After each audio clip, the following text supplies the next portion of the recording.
Hello दोस्तों, स्वागत है आप लोगों का एक बार फिर से हमारे YouTube चैनल अवधि अर्चू में। आज मैं लेकर आई हूँ एक लड़की विवाह गीत। तो आप लोग सुनिए ये लड़की के विवाह का गीत और कमेंट करके ज़रूर बताइएगा कि आपको हमारा ये लड़की विवाह गीत कैसा लगा।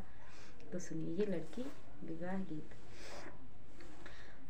मोरे पीछे वरमाला मंगिया के पेड़वा अछन बिछन भई डार जी।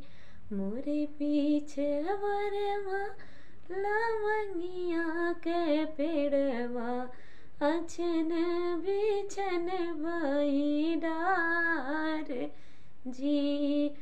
तेहि तेरा बाबा मोरे सोनेरा बसावै सोनवा गढ़य दिन रात जी।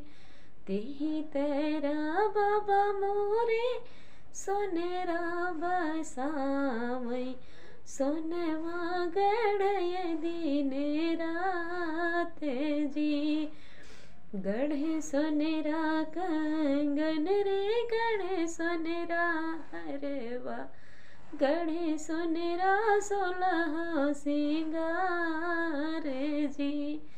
गढ़े सोनेरा कंगन रे गढ़े सोनेरा हरवा गढ़े सोनेरा 16 सिंगार जी। यतना पहिनी बेटी चौके पे बैठे मोतिया बरन ढुरैया से जी। यतना पहिनी बेटी चौके पे बैठे मोतिया बरन ढुरैया से जी। किया मोरी बेटी हो धन कम दिए किया हो दहेज भये थोड़े जी।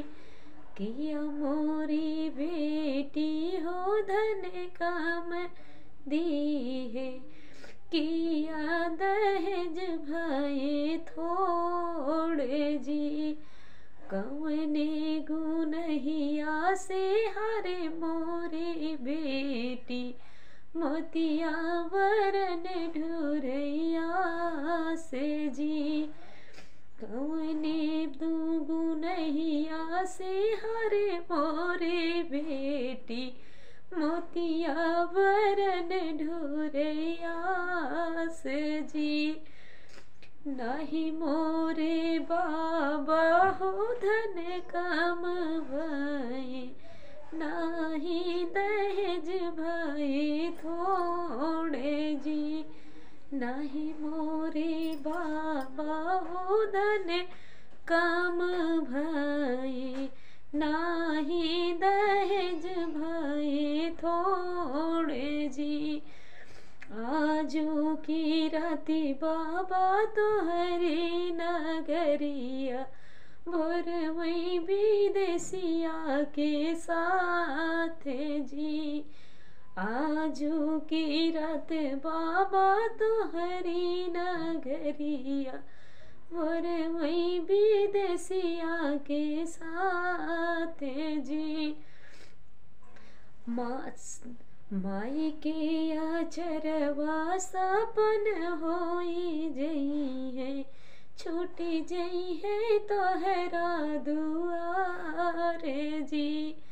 माई के आचरवा सपन होई जई है छूटी जई है तोहरा दुआर जी। भैया बीरनवा पाहुन होई जई है छूटी जई है भौजी के साथ जी। भैया बीरनवा पाहुन होई जई है छूटी जई है भौजी के साथ जी। छूटी जई है मोरे बाबा सखिया सहेलिया छूटी जई है घर परिवार।